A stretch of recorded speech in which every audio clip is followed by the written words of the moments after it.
안녕하세요. 장준환의 금요 스페셜. 오늘은 먼저 청취자분들께 사과의 말씀을 드리겠습니다. 2월 10일에 방송된 장준환의 금요 스페셜 2부 순서에서 진행된 박성구 변호사님과의 인터뷰 부분의 음향이 청취자분들이 들으시기에 불편함이 있었습니다. 라디오 진행자로서 음향 부분을 꼼꼼히 챙기지 못한 부분에 대해 고개 숙여 여러 청취자분들께 사과드립니다. 지난 몇 인터뷰에서도 음향적인 부분에 대한 여러분들의 지적이 있으셨는데요. 이번 기회에 조금 사항을 설명드렸으면 합니다. 이번 2월 10일 인터뷰를 포함하여 지난 몇 인터뷰는 한국에서 진행되었습니다. 인터뷰를 진행한 곳이 광화문과 강남역 쪽이었는데요. 그때 시기적인 부분이 거리 집회와 개별적 시위가 많이 일어나고 있을 때였습니다. 기존에 계획했던 컨퍼런스 공간에서 창문이 있어서 외부의 소리와 인터뷰와 맞물리게 되어서 몇 번 인터뷰를 중단하곤 했었습니다. 어렵게 시간을 내어주시고 인터뷰에 응해주신 분들이다 보니 그날 꼭 인터뷰를 진행해야 했습니다. 그래서 창문이 없고 건물 안쪽으로 있는 공간을 찾다 보니 로비 또는 웨이팅 에어리아에서 인터뷰를 진행했었습니다. 특히 박성구 변호사님의 경우는 기존 예약된 컨퍼런스룸이 아닌 대형 회의실에서 인터뷰를 진행하다 보니 음향의 울림이 청취자분들께서 들으시기에 불편함이 많았던 것 같습니다. 인터뷰 후에 컴퓨터로 파일을 옮기고 확인하였을 때는 괜찮았고 편집 과정에서도 음향적 문제점을 미처 잡아내지 못했습니다. 방송이 나가는 시점에서 저는 라디오 주파수가 아닌 앱을 통해서 방송을 확인하여서 라디오 주파수용 방송 파일로 변환되었을 때 음향의 변화를 즉각적으로 인지하고 바로 대처하지 못한 점, 라디오 진행자로서 진심으로 사과드립니다. 지난 인터뷰 중 라디오를 통해 들으시며 음향적인 이슈가 있었던 부분은 저희 K라디오 AM1660 홈페이지에서 다시 듣고 확인하실 수 있습니다. 장준환의 금요 스페셜 2부 순서는 찾아가는 인터뷰를 지향합니다. 저는 국제 업무를 다루는 변호사이다 보니 한국 출장이 잦습니다. 그 점을 찾아가는 인터뷰에서 적극 활용하려 합니다. 미국에 계신 분들이나 미국에 방문하시는 분들뿐만 아니라 이슈에 적합한 분을 직접 찾아뵙고 그 관련된 부분에 대해 전문가의 의견을 들어보고 그 이야기를 청취자분들께 전달해 드리고자 합니다. 그리고 여러분들의 생각을 같이 나누어 보고자 합니다. 앞으로 더 좋은 내용으로 여러분들과 함께 할 수 있도록 더욱 노력하겠습니다. 그리고 음향적인 부분도 더욱 세심히 철저히 챙기도록 하겠습니다. 다시 한번 청취자 여러분께 고개 숙여 사과의 말씀을 드립니다. 잠시 전하는 말씀 듣고 2월 17일 장준환의 금요 스페셜 1부 순서 시작하겠습니다. 미국의 유명 여배우 메릴 스트립은 2017년 1월 8일 개최된 골든글로브 시상식에서 세실 B 데밀상을 받고 강렬한 소감을 발표했습니다. 일반적으로 이 상을 받은 연예인이 본인의 커리어와 배우 생활에 대해 언급해오던 것과는 달리 그녀는 트럼프 대통령과 그의 정책에 대해 강력히 비판하는 것으로 소감을 마무리했습니다. Someone he outranked in privilege, power, and the capacity to fight back. It kind of broke my heart when I saw it, and I still can't get it out of my head because it wasn't in a movie. It was real life. And this instinct to humiliate, when it's modeled by someone in the public platform, by someone powerful, it filters down into everybody's life because it kind of gives permission for other people to do the same thing. Disrespect invites disrespect. Violence incites violence. When the powerful use their position to bully others, we all lose. Okay, go up with that thing. Okay, this brings me to the press. We need the principled press to hold power to account, to call them on the carpet for every outrage.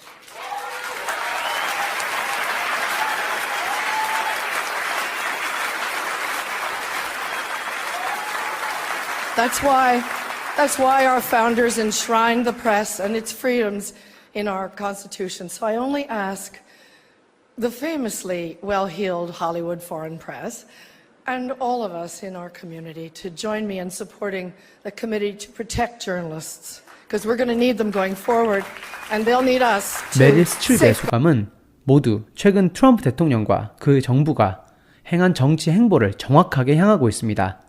사실 트럼프 대통령의 행동과 그의 정치적 입장이 비난받는 것은 이번뿐이 아닙니다. 지난 2017년 1월 27일 그가 서명한 3가지 행정명령은 테러 위험 국가 출신 난민에 대한 입국 심사를 대폭 강화하고 이라크, 시리아 등 7개 국가 출신자에게 비자 발급 및 입국을 정지할 것을 명했습니다. 이는 전 세계적 비난을 초래했으며 시위 운동의 행진을 야기했습니다. 또한 멕시코와 미국 간의 장벽을 세우는 것을 무리하게 추진하려 하다가 멕시코의 반발을 사고 정상회담이 취소되는 상황까지 맞이했습니다. 이렇게 그의 취임식 이후 끊임없이 위험한 행보가 이어지고 있는데요. 작년 3월에 발표되어 큰 이슈가 되었던 HB2 법안이 다시 도마 위에 올랐습니다.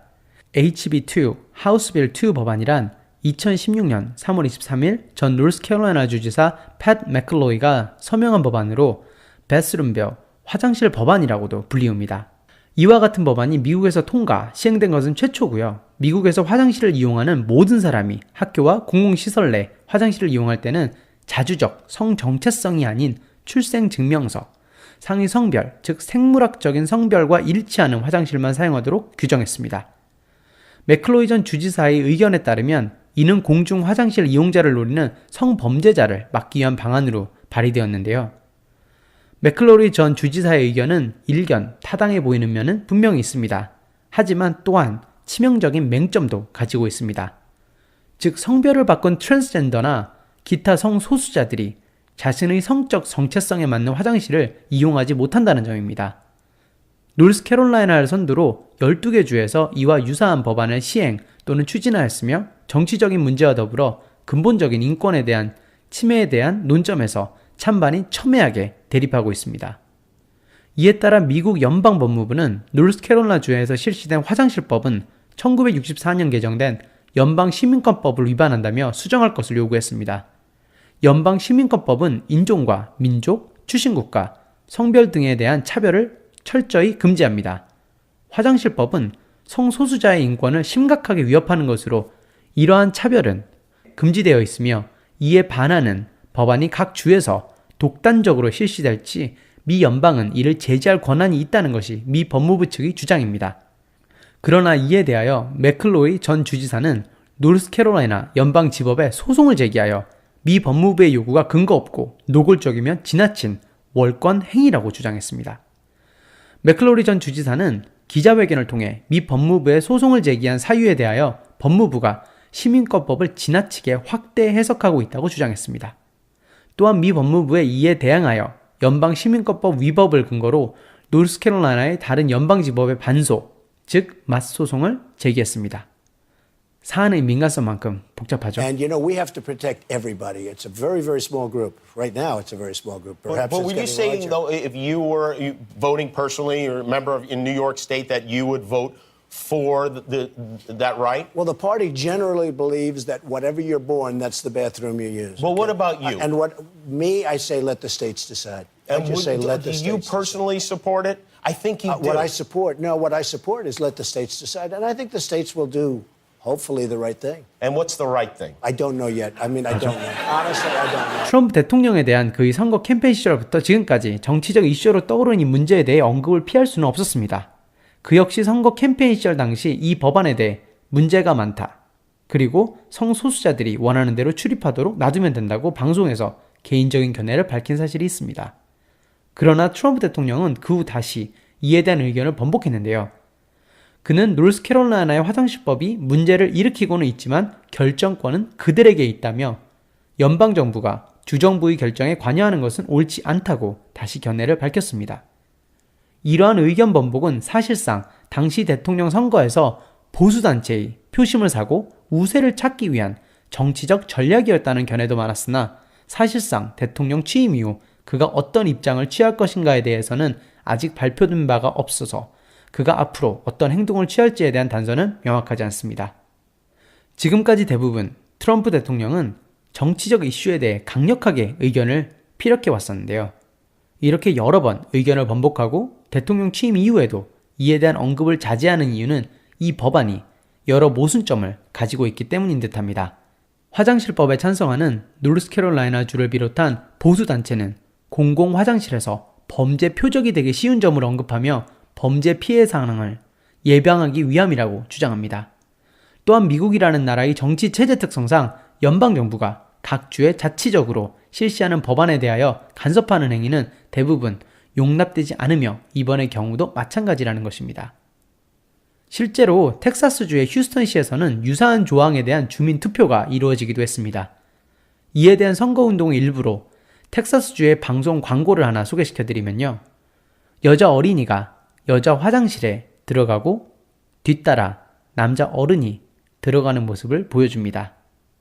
즉, 다른 성 정체성을 가지고 있다고 주장하는 자가 화장실 사용에 대한 선택권을 가질 시 발생할 수 있는 위험성에 대해서 경고하고 있습니다.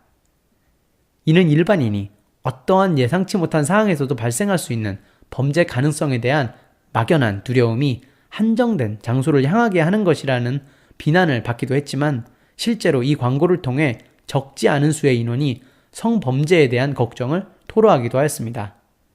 여러분들은 어떻게 생각하시나요?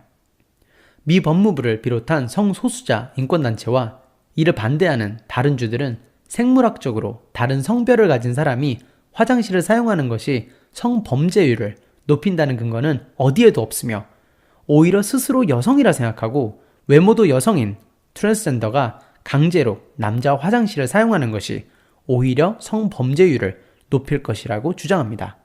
또한 보수단체가 주장하는 것과 반대로 성소수자 학생들이 성별을 구별하는 화장실을 반드시 사용해야 할 경우 희롱과 성적 공격 또는 폭행 대상이 될 수 있다는 점을 증명하는 연구 결과가 발표된 사실이 있음을 발표했습니다. 윌리엄스 연구소가 의뢰한 조사에 따르면 트랜스젠더 응답자의 68%는 성별 분리 화장실에서 화장실을 잘못 찾아왔다는 놀림부터 욕설까지 다양한 언어폭력에 시달려왔으며 9%는 이로 인하여 최소한 한 번 이상 물리적 또는 성적 폭행을 당했다고 대답했다고 밝혔습니다. 이러한 결과는 화장실 사용이 성소수자의 일상에 있어 중요한 부분을 차지하고 있으며 이에 대한 강요는 인간으로서 누려야 하는 기본적으로 부여된 인권이 침해될 수 있음을 경고합니다. 즉 이러한 화장실 사용에 대한 일방적 강요는 트랜스젠더의 육체적, 정서적 안정을 심각하게 위태롭게 하는 것으로 그들의 안전한 화장실 이용 권리를 부인하는 것이며 다수의 확실하지 않은 안전을 위해 소수에게 희생을 강요하는 것일 뿐이라는 증명되지 않은 축축성, 범죄 가능성을 근거로 하여 예방 차원의 법안을 발의하는 것은 그 자체로 차별을 위한 또 다른 법안일 뿐이라는 것이 반대측의 주장입니다. 또한 사실상 성별에 따라 화장실 접근을 제한하는 것은 보수단체의 의견과는 달리 오로지 성소수자의 불편만을 감내하면 해결되는 일이 아니라는 겁니다. 민주당 소속 필립 팅 의원은 성별에 따라 화장실 접근을 제한하는 것은 상식에 반하는 일이며 성소수자뿐만 아니라 화장실을 이용할 때 부모, 요양사 등 자기와 다른 성별을 가진 이의 도움을 받아야 하는 아동 및 노인에게 비합리적인 부담을 초래했던 것이 주지 사실이라며 화장실 사용은 인간의 가장 원초적 필요사항으로서 어떤 의 안전, 평등, 편의, 안녕도 무시될 수 없다고 강조했습니다. Well, this is an issue, of course, that emerged last winter when the state of North Carolina passed HB2. We have a board of governors that's made up of 16 university presidents that's been looking at and evaluating this throughout that time frame. There was hope that this could be resolved during the summer, during the legislative session, or perhaps this fall through the court system. None of those things came to pass. So in order to have time to relocate those events and move them to a place where our students were still going to get a very high quality experience, the board had to make a decision right away, and they did it last night. But that's the nuts and bolts of it. I want to know the thinking about why you decided that we have to actually pull the plug on it. Oh, sure. Well, this is an issue that's very fundamental to all of higher ed. You know, the college 실제로 sports is 화장실법을 conducted 반대하는 시위가 미국 곳곳에서 일어났으며 이에 대한 반대 의사를 표명하기 위하여 여러 가수, 기업체가 노스캐롤라이나 내에서의 공연과 투자를 취소, 철회하는 등 직접적인 조치를 취하고 있습니다. 유명 락밴드 펄잼은 자필로 쓴 법안 항의 성명을 공개하며 노스캐롤라이나 공연을 취소했고요. 비틀스 멤버, 락 가수 브루스 스프링스틴도 노스캐롤라이나에서 예정된 공연을 철회하며 법안에 대하여 강렬히 비난하는 입장을 취했습니다. 또한 유명 온라인 결제업체 페이팔, 독일 최대 은행 도이치뱅크도 노스캐롤라이나에서 예정된 수백만 달러 상당의 시설 투자 계획을 철회했습니다. 또한 각 스포츠협회와 기관들도 이미 예정되어 있던 경기의 개최지를 옮기거나 취소하는 방향을 검토하며 반대 의사를 명확하게 표명하고 있습니다. 실제로 지난 7월 NBA에서는 이 법안에 대한 반대 의사를 표명하기 위한 방식으로 노스캐롤라이나주의 샬럿에서 개최할 예정이었던 올스타 경기를 다른 주에서 개최할 것이라고 발표했으며 미국 대학 농구협회 NCAA 또한 2016년, 2017년 분기에 노스캐롤라이나에서 열리기로 한 예정된 모든 경기의 경기장 위치를 다른 주로 다시 재조정할 것이라고 발표했습니다. 이에 따른 경제적 파장은 무시할 수 없을 정도입니다. 노스캐롤라이나로 향하는 관광객들의 발길이 끊기면서 주도 랄리의 관광당국은 법안이 시행된 날로부터 약 2주간 310만 달러의 경제적 손실을 입었다고 토로했으며 많은 투자 철회로 취업 기회가 물거품이 되었습니다. 또한 앞으로 계획 중이던 많은 투자와 공연이 취소될 것이 예상되는데 추가 손실이 적지 않을 것임은 분명해 보입니다. 이러한 화장실에 대한 논쟁은 작년 화장실법 발의를 통해 불거지긴 했으나 2010년 이미 캘리포니아주에서부터 끊임없이 논쟁되어 오고 있었습니다. 2010년 캘리포니아 주립대 화장실에서 트랜스젠더 학생이 폭행을 당했는데요.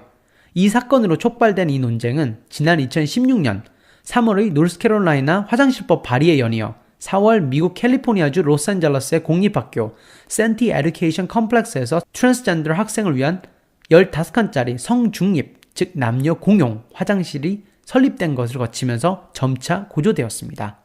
타고난 생물학적 성에 따라 화장실을 이용하여야만 시민들의 프라이버시를 지킬 수 있는 것이라고 주장하는 이들과 성소수자의 인권을 보호하고 차별을 막을 수 있도록 성중립 화장실을 의무화해야 한다고 주장하는 이들의 대립은 이와 같이 계속해서 존재해왔으며 작년 화장실법 시행을 통해 진보적인 성향의 캘리포니아, 뉴욕과 같은 주정부와 보수적 성향을 가진 노스캐롤라이나, 텍사스와 같은 주정부 간, 연방정부와 주정부 간의 법정 싸움으로까지 번진 것입니다. 실제로 캘리포니아, 커네티컷, 미네소타, 뉴욕, 버몬트 등의 주정부와 워싱턴 DC, 신시나티, 솔레이크, 호놀룰루 등의 시정부는 연방 시민권법을 위반하고 성소수자들의 인권을 침해하는 차별성법을 시행하는 지역에 공무원이 출장 가는 것을 금지함으로써 직간접적으로 노스캐롤라이나에 경고를 가했습니다. 또한 연방정부는 이러한 차별적 법안이 미 법무부의 경고에도 불구하고 강행될 시에 노스캐롤라이나 주립대에 주어지는 연방정부 지원금 수억 달러가 삭감될 수 있다고 다시 한번 강조했습니다. 오바마 연방정부 아래 비난과 압박을 받았던 노스캐롤라이나는 2017년에 이르러 새로운 민주당 소속의 주지사 라이 쿠퍼가 취임하며 다소 물러나는 자세를 취했으나 보수 성향의 트럼프가 대통령에 취임함에 따라 그의 정치 행보가 성소수자에게 공격적이었던 부분이 대조되며 화장실법은 다시 많은 이의 주목을 받고 있습니다. 현 주지사 라이 쿠퍼는 화장실법은 차별적인 법안이라며 폐지를 추진하였으나 지난 2016년 12월 21일 노스캐롤라이나 주의회에서 표결이 부결되며 무의로 돌아갔습니다. 앞으로도 공화당이 노스캐롤라이나 주의회의 상하원을 모두 장악한 상황에서 노스캐롤라이나의 자발적인 화장실법 폐기는 사실상 어려울 것으로 보입니다. 따라서 이 법안 폐지 여부는 미 연방정부와 노스캐롤라이나 주정부 간의 소송의 결과에 따라 강력한 영향을 받을 것으로 보입니다. 이에 따라 미국의 새로운 대통령, 트럼프 대통령의 입장이 주시됩니다. 트럼프 대통령이 그간 취했던 입장은 대체로 성소수자, 여성, 이민자를 포함한 사회적 약자, 소수자들에게 공격적이었으며 심지어는 그들에게 대다수의 안전과 행복을 위해 희생을 강요하기도 하였습니다. 대표적으로 그가 취임 이후 서명한 반이민법이 그의 소수자들에 대한 입장을 정확하게 대변합니다. 또한 그의 대부분의 행보가 대변하듯 화장실법을 찬성하는 이들이 우려하는 성범죄율의 증가가 논리적 근거 또는 통계를 통해 완벽히 뒷받침되지 못한다는 사실은 그에게 중요하게 작용할 것이라 보기 어렵습니다. 뿐만 아니라 설사 트럼프 대통령과 평탄한 사이는 아닐지라도 트럼프 대통령의 소속 정당이 공화당이란 점도 앞으로의 그의 입장을 예상하는 데는 그리 어렵지 않음을 알 수 있습니다. 다만 2010년대에 이르러 성소수자들에 대하여 미국뿐 아니라 세계 많은 국가에서 개방적인 입장을 취하고 있습니다. 또 점점 많은 미국인이 성소수자들을 인정하고 지지하는 추세로 가고 있습니다. 그래서 트럼프 대통령이 독단적으로 본인의 입장을 밀어붙이기는 쉽지 않을 것으로 보입니다. 또한 이미 미 연방정부와 주정부 간의 소송으로 이어진 사항에서 트럼프 대통령이 절차를 무시한 채로 명령을 시행시켰던 역사가 없었던 만큼 앞으로의 소송 결과를 지켜보는 것이 가장 중요할 것으로 생각됩니다. 장준환의 금요 스페셜 잠시 전하는 말씀 듣고 2부 순서 계속되겠습니다.